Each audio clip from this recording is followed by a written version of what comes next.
Jeune qui joue, bonjour, c'est Franck et Super Panda. Salut, Tu vas bien? ça va. Bon, tant mieux. On vous fait aujourd'hui une belle vidéo de Silverfall, un jeu de focus et développé par, je lis sur ma fiche, Monte Cristo Multimédia, sorti le 23 novembre, c'est pour les 12 et plus, c'est un jeu de rôle hack and slash et ça se joue uniquement sur PC. Donc, comme vous allez pouvoir le voir dans quelques secondes, parce que je vais faire comme ça, on retrouve notre Super Panda en slip de bain bleu, ce qui est le plus bel effet. Tu es très musclé, dis-moi. Faut que t'arrêtes la muscu, Super Panda. Vraiment, faut que t'arrêtes la muscu. Mais qu'est-ce qui se passe? Alors ici? pourquoi je suis tout nu? Tout simplement parce que je viens de perdre, de mourir. Ah, tu as décédé? Voilà. Et donc je perds mon équipement, il faut aller le rechercher sur ma tombe qui est ici, sur la petite mini-carte que vous voyez en haut. D'accord. Alors ce qui est bizarre dans ce jeu, c'est que quand vous perdez, quand vous mourrez, vous perdez votre équipement, mais vos alliés ne les perdent pas. Ne perdent pas. C'est assez bon, c'est pas très cohérent, on va dire. Est-ce que tu sais, Voilà. tiens, je vais faire un peu de... Est-ce que je vais faire un peu le kéké, le malin, là. Celui qui te suit, là, qui a son petit chapeau sur la tête. Alors je vais chercher ma tombe, voilà, voilà l'équipement. Oula, et donc tu morfles déjà. Hein. Voilà, j'ai mon équipement, je fais vite demi-tour. Ouais. Voilà. Tes Et collègues, là, ils s'en prennent plein le dos. Ce qui est aussi assez décevant, c'est que en fait, là vous voyez, j'ai été chercher mon équipement, mais il se remet pas automatiquement. C'est-à-dire que je vais devoir aller dans mon inventaire et le remettre manuellement, en le faisant glisser. Oh, c'est un peu, c'est un petit peu lourd, on va dire. Hein. Un petit peu, tu trouves, C'est toi? un petit peu lourd. Moi, je trouve que c'est même plus que gavant parce que faut que tu fasses ça à chaque fois que tu meurs. Exactement, voilà. Mais ils sont fous chez Monte Ça, Cristo, c'est un qu'est-ce qui se peu passe? décevant, et je me rappelle plus quel arc j'avais. Un arc avec une Ça, corde et c'est- des flèches, Voilà, normalement. ça j'ai trouvé ça un petit peu lourd. Parce que, Bref. ouais, un arc avec Je sais plus. des flèches, Je sais plus qu'est-ce que- avec un arc de triomphe, tu vas pas faire grand chose. Alors oui, pour Jeu les. de mots. Alors au début du jeu, on a un seul personnage. Et au fil de l'aventure, on va en rencontrer d'autres. On va pouvoir en engager deux dans son petit groupe. Ouais. On va contrôler que le nôtre. Hein. Les autres, ils vont juste nous suivre et nous aider. Et c'est un autre des petits défauts que l'on peut reprocher au jeu, c'est l'intelligence artificielle de ses alliés, qui est assez limitée. C'est-à-dire qu'on va pouvoir, par exemple, la Morka, c'est un mage soigneur. Alors on va pouvoir choisir, soit il nous soigne, soit il lance des sorts sur les ennemis. Mais c'est tout, pas les deux quoi. Si vous choisissez de le faire lancer des sorts sur les ennemis, alors c'est très simple, il suffit de lui parler, si j'arrive à le sélectionner. Voilà, là vous voyez, on peut soit il nous soigne en priorité, soit il lance des sorts sur l'ennemi. Là je le paramètre en soigneur. Et en fait là, un soigneur, il ne va pas lancer de sorts du tout sur ses ennemis. Ah donc il sert pas à grand chose à soigner. D'accord. Et si vous le paramétrez en lanceur de sorts, il va pas vous soigner, c'est-à-dire qu'il va vous laisser mourir. Oula. C'est un petit peu décevant. Alors là vous voyez un petit Mef. dragon mécanique. Mef, tu vas mourir là. Alors je vais utiliser des potions quand même. Ah bah oui. Alors en fait la grande qualité du jeu c'est son univers. Un univers qui mélange Heroic Fantasy et des aspects un petit peu plus industriels avec des machines comme vous voyez ici. Ouais. On va pouvoir avoir accès à des fusils, des armes un petit peu plus évoluées on va dire que dans Heroic Fantasy. Donc ça mélange magie et technologie, c'est assez sympathique comme univers. Ouais, c'est sympathique. Par contre, là par exemple le combat avec le dragon c'était brutal et pas forcément très... c'est du hack and slash, il n'y a pas de réflexion. Oui, ça oui, en même ça temps. c'est brutal. Je viens de me rendre compte d'un truc, c'est que tu t'appelais Pandounet. Pandounet, oui. C'est mignon, mimi, hein. c'est mignon. Donc ouais, bah, du hack and slash. Alors, mais l'aspect magie-technologie, elle se voit pas que dans l'univers, elle est aussi une partie intégrante du gameplay, puisque selon les quêtes secondaires que l'on va accomplir, on va être soit orienté nature, soit orienté technologie. Et donc vous aurez accès à des compétences différentes selon que vous défendez la nature ou selon que vous défendez la technologie. Bien entendu. Par exemple, un défenseur de la nature comme moi, bien sûr, il va par exemple pouvoir invoquer une bête féroce, alors qu'un défendeur de la technologie, il va invoquer un esclave mécanique. Vous voyez, il y a des compétences différentes comme ça. Bon, je peux l'invoquer d'ailleurs, mon petit familier, voilà, ma petite bête féroce. C'est vrai que c'est sympathique. On dirait un peu le chien de mes voisins. Oh là là, mais dis donc, à chaque fois il te met une purée. Ouais, les dragons mécaniques ils sont assez... C'est quand même assez infernal, tu perds 50 points de vie par 50 points de vie. Regarde, 87 là, carrément. L'aspect graphique aussi est sympathique puisqu'en fait nos personnages, je sais pas si tu l'as vu, mais ont un petit aspect dessin animé, cartoon. Un petit aspect BD. Voilà, un petit aspect BD. avec le cel shading, entouré un petit cerclé de noir. Je C'est commence, crayonné ouais, en fait. je commence à remarquer de plus en plus qu'il y a beaucoup de jeux où, les couleurs ressemblent beaucoup à celles qu'on peut voir dans les bandes dessinées de Bilal. Il y a Ouais. Gears of War, là c'est pareil, il y a quelques petites intonations comme ça, c'est assez intéressant quand même. Donc c'est vrai que sur le plan graphique c'est pas mal. C'est assez gourmand, il faut le dire. Il faut Ouais. un PC assez costaud pour le Un faire PC tourner. assez costaud. Ouais, ouais. Alors on arrête de faire, de donner des valeurs au niveau des PC parce que on a des tonnes de messages. Oui, quel truc précisément? Il faut un bon PC qui tourne à mort. Voilà, comme Ouais. ça c'est clair. Donc c'est un jeu que tu as déjà testé, donc tu as déjà noté Voilà, Et 14. 14. Noté 14. Une bonne Qui est un note. bon hack and slash, hormis ces problèmes d'IA qu'on a signalés et aussi les problèmes de caméra. Mhm. Puisque dès qu'on va en fait amener la souris au bord de l'écran, la caméra va tourner. Ce qui arrive assez souvent, donc on va faire tourner la caméra sans le vouloir. Et ça, c'est un petit peu, on est un petit peu déboussolé au bout d'un moment. Hein. Ouais. C'est voilà. Enfin, moi, j'ai pas du tout accroché à la caméra, même avec le patch. Puisque sur les forums, il y en a qui disent que le patch a résolu tous les problèmes. Non, non, pas du tout. Le patch n'a absolument rien résolu au niveau des caméras. Il a juste ajouté nord, est, ouest, sud sur la mini-map Mhm. et une petite flèche pour vous indiquer la position de la caméra. Mais c'est tout. Ah oui, donc Il n'a pas du tout arrangé les problèmes qu'on peut rencontrer en bougeant la caméra comme ça sur les bords de l'écran. Non, non, d'accord. pas du tout. Donc c'est un faux patch. Oui, il améliore quand même d'autres petits trucs. Il y a aussi un truc qui est assez gênant Oula, avec qu'est-ce que c'est que ça encore? Le bestiaire un est assez... gobelin à roulette, vous voyez. Un gobelin à roulette, mais bien sûr. C'est un mélange en fait Heroic Fantasy, comme on le dit, Heroic Fantasy et plus technologie, c'est pas mal du tout. Je soupçonne quand même les gens de chez Monte Cristo de lire des choses bizarres quand même. Parce que faire des gobelins à roulettes, c'est quand même assez exceptionnel. Enfin bon, c'est Non, vrai mais que comme pour les fans du genre, c'est un bon petit hack and slash, tout à fait honorable, tout à fait honorable. qu'on trouve à moins de 43 € sur le net, donc en magasin c'est quasiment la même chose. On redit un petit peu tout vite fait, il faut un PC quand même qui est relativement gourmand pour se servir de Costaud, jeu. ouais. Lisez le test de Panda, il est très intéressant, je l'ai lu et j'aime bien. Et puis voilà, je vais refaire un petit tour du propriétaire, qu'est-ce que t'en penses? Ah bah vas-y. Ouais. Eh bah écoute, hein, je vais me mettre, tiens, on va se mettre dans un petit coin, je trouve que ça va être une bonne idée. Tiens, on va pas gêner qui que ce soit, on va se mettre par là. Voilà, allez, je règle et c'est parti. Oh, nous voilà, on est là, dans le petit coin là. Ça s'appelle Silverfall, c'est édité par Focus, développé par Monte Cristo Multimédia, c'est un hack and slash qui est sorti le 23 novembre, c'est pour les 12 et plus, ça se joue que sur PC, voilà tout ce qu'on a à vous dire. Quelque chose à rajouter toi? Non, il n'y a rien à rajouter, lui, rien Non, du tout. non.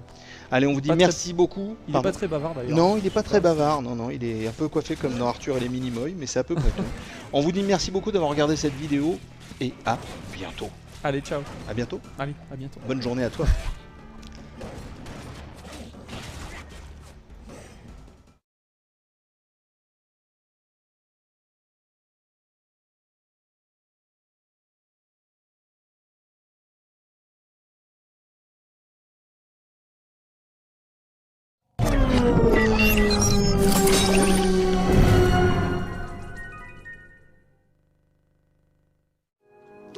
Bonjour à tous, c'est Pixel Pirate et Hiro. Salut.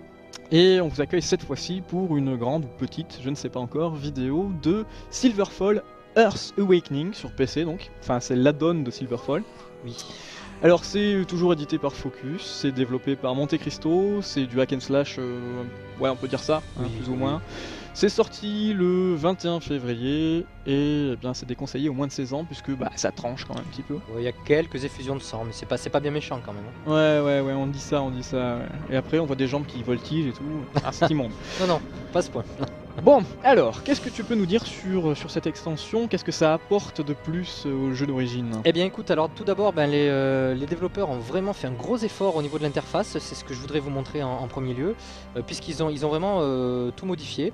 C'est un aspect qui avait été un petit peu critiqué, alors je vais vous montrer par exemple, là nous avons un panneau escamotable avec différentes fenêtres, donc inventaire, les attributs du héros, compétences, journal de quête, ouais. voilà, qu'on peut ouvrir voilà, très facilement. Donc, en mais fait, on peut choisir d'utiliser, excuse-moi je t'ai Non. interrompu, on peut choisir d'utiliser les raccourcis également, donc on a le choix. C'est beaucoup plus pratique. Au niveau de la caméra, Oui. une évolution significative là aussi, puisqu'en fait on peut diriger le personnage de différentes façons. Là par exemple je suis en train de me diriger grâce aux touches directionnelles Oui, et je gère la caméra à la souris. d'accord. Voilà. Ok. Mais je peux aussi cliquer, on va essayer de montrer ça, je peux aussi cliquer sur la carte voilà, pour avancer. Et la caméra bon, se positionne toute seule. Donc c'est D'accord. vraiment, on peut choisir aussi un mode de contrôle hybride. Bon, c'est quelque chose qui se fait de plus en plus dans les jeux du genre ou dans les MMO, etc. Mais on peut vraiment personnaliser l'interface comme on veut, quoi. Oui, alors c'est ce que tu disais. En fait, tout ce qu'on voit à l'écran actuellement, tu peux l'organiser un petit peu comme tu veux. Donc, Voilà effectivement, les différents panneaux que tu vois là, la vie de tes compagnons, puisqu'on peut, se faire accompagner donc de d'autres personnages, d'autres d'autres personnages trolls. voilà, qui complètent un petit peu là. Là bon, mon personnage c'était un berserker nain, donc il est un petit peu il tank et puis il est un Il, petit il peu, est un surtout petit peu un petit bourrin, peu endormi. un en petit peu l'occurrence. endormi aussi. Ouais. Il a un peu de baillé, c'est vrai. Ouais. Donc je me suis fait accompagner d'une soigneuse et d'une archère. D'accord. Voilà, ben là tu as justement tu as là donc un petit peu tous les mercenaires qui peuvent nous accompagner. Ok. C'est très classique, mais c'est efficace. Mhm. Mais comme c'est un hack and slash, bon, on va peut-être montrer un petit peu des combats, tout simplement. D'accord, bah écoute, tu nous envoies Voilà. dans une zone où il y a du méchant. Voilà, alors par l'intermédiaire de la carte, on peut très facilement passer d'une zone à l'autre, et ça c'est aussi très appréciable. Ouais. Vraiment tout a été fait pour faciliter. Donc c'est quand même très bien pensé de ce côté-là et ça facilite un petit peu. Mais alors par contre, tu nous as expliqué un petit peu en quoi ça changeait l'interface Oui. et les améliorations. Mais qu'est-ce qu'il y a vraiment de nouveau en matière de jeu? Est-ce qu'il y a des, je suppose qu'il y a de nouveaux environnements, ce genre de Oui, trucs. alors, alors justement, j'ai peut-être choisi le mauvais à ce niveau-là parce que ça c'est un environnement que tu as déjà dans le premier. Avec, alors on va retrouver avec plaisir. Monsieur Pixel Pirate, vous me décevez. Parce Non, que mais- là, franchement, On va retrouver avec plaisir toute la clique des Necro Riders. Alors les Necro Riders, ce sont c'est une une faction. faction, oui, on va le dire comme ça, qui, voilà, alors là tu en as l'exemple flagrant, j'en ai l'exemple flagrant en face de moi, c'est-à-dire avec des créatures mécanoïdes, comme par exemple là, cette sorte de gobelin mécanisé, Ouais. et c'est toujours, c'est le côté steampunk du jeu. C'est-à-dire qu'en fait c'est un univers heroic fantasy mais dans lequel on a la technologie qui est présente sous différentes formes. On montrera peut-être tout à l'heure. Oula. Oui. Alors ce qui m'amuse, c'est quand même, tu me disais tout à l'heure que c'était pas violent. Et là, bon, ça reste modéré, mais enfin, quand même, ça gicle pas mal. Hein. Oui, mais c'est pas.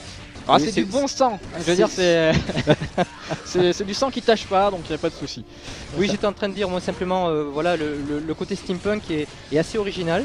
Ouais. Cette intrusion de la technologie, voilà, dans un univers heroic fantasy classique, mais se manifeste aussi au niveau des choix que tu dois effectuer. C'est-à-dire qu'en fait, tu Ouais. as Tu m'en tu as parlais tout à un l'heure. ouais. alignement Mhm. qui peut osciller du côté de la technologie ou du côté de la nature. La nature. Ouais, Je sais c'est pas où bien ils ça. sont, ils sont là-bas. Voilà. Donc tu as le côté Nicolas Hulot. Voilà un petit peu. Et si on ose dire. Alors là, tu vois, là, ce que je viens de faire, c'est que là, tu viens de croûter un pauvre mec qui est Bah, au sol. je viens d'utiliser une compétence qui le pousse à terre, ça s'appelle le renversement, et je peux donc lâchement l'achever pendant La qu'il est à terre. technique du Chabal. Alors elle tire sur qui là? Oui, d'accord, oui, je vois, c'est une. Alors, ça nous donne l'occasion de parler d'un des petits défauts du jeu, oui, c'est qu'en fait, parfois, il y a beaucoup d'effets visuels. ça se voit. Et parfois, effectivement. Parfois c'est un petit peu fouillis, c'est-à-dire qu'il y a beaucoup d'effets de feu, de magie, etc. qui En- cachent un petit peu la lisibilité, qui nuisent un petit peu à la lisibilité de l'action. En effet, tu as mis à peu près 5 secondes pour t'apercevoir qu'elle tirait Qu'elle était en sur train- un oui, moucheron tout à fait. qui était Je à 2 pensais mètres qu'elle de... tirait sur un des ennemis. Bon, ça fait partie des quelques petits défauts du jeu. D'accord. Voilà, oui, bon, j'étais en train de dire, et je vais peut-être terminer, que on pouvait incliner d'un côté ou de l'autre, et en fonction de tes choix, tu peux vraiment, d'abord, comme on l'a vu tout à l'heure, l'aspect de Oula, la ville de départ change. Ouais. Ça peut devenir vraiment une grosse mégalopole un petit peu technologique, avec des rails, des ascenseurs, des choses comme ça. Et puis également, ton personnage peut être accompagné de compagnons différents en fonction de ton ton penchant, de ton D'accord. inclination. D'accord. Et notamment là par exemple, le personnage que tu vois là, ma soigneuse, en principe elle est plutôt naturelle. Ouais. Donc il faut faire un petit peu attention à ne pas non De plus, pas trop rester du côté technologique exactement, et faut de... quand même équilibrer ses choix un petit peu. D'accord. Voilà. Donc ça évoque des aspects qu'on voit dans pas mal d'autres jeux finalement. Voilà, alors tu me demandais tu me parlais un petit peu des nouveautés tout à l'heure, Oui. alors peut-être que pour terminer je vais vous montrer un petit peu quelques environnements qui sont Brièvement, assez ouais. sympathiques, voilà, brièvement, parce que ce qui est bien encore une fois c'est qu'on peut vraiment passer d'une zone à l'autre. Vraiment en quart de tour. Voilà. Je suis extrêmement surpris par la brièveté des temps de chargement. Oui. parce que voilà, c'est quasi instantané quoi. Donc Mais à ce niveau-là, c'est vraiment pas mal. appréciable. Alors, je- Donc alors je nous enlève une nouvelle fois, on fait comme ça. Et puis hop, ah tu es reparti. Non, je suis reparti en fait pour vous montrer un petit peu ce que donne la fameuse jungle des cannibales. Ah, voilà, d'accord. si tu le permets. Donc, T'es sûr que oh là, Voilà. c'est tout de suite, c'est tout Ah, de ils suite sont- plus coloré. Hein. ils sont déjà là. Voilà. Non, c'est pour montrer que visuellement, bon, le style est vraiment, le jeu pardon a vraiment un vrai style graphique. Alors. Les personnages sont en cel shading. Mhm. Bon, le reste des environnements, c'est de la 3D classique. Et je trouve que ça lui confère vraiment une personnalité. Ouais, ce que j'allais dire, c'est que techniquement, c'est pas ce qu'il y a de mieux. Cela dit, il a vraiment du cachet ce jeu. Ouais, Il a vraiment une identité assez forte. Il y a une hein. patte Le peu graphique, que j'en ai ouais, vu. indéniablement. Ouais, tout à fait. Donc, bah écoute, qu'est-ce que tu veux rajouter sur pendant ce massacre? Oh là là, Bah, je crois qu'on a un petit peu fait le tour. Donc nouvelle campagne, amélioration de l'interface, nouveaux environnements. Ben c'est du coup c'est quand même un hack and slash à conseiller à ceux qui aiment le genre. ouais, donc c'est sanctionné par 15 sur 20. Hein, si je Oui. puis dire. Donc ça prouve que c'est quand même vraiment pas mal. Si vous avez adoré le jeu, eh bien je pense que c'est quand même un bon plan de jeter là-dessus. Jouable en multi, Et jouable en multi jusqu'à combien? jusqu'à 8 il me semble. 8, ouais, d'accord. Bon bah écoutez, on a été très content de vous présenter ça, avec plein de sang, d'hémoglobine, tout ça, donc forcément on est content, c'est obligatoire. Et puis on vous dit à très bientôt, sans doute pour une nouvelle vidéo. Salut. Merci encore.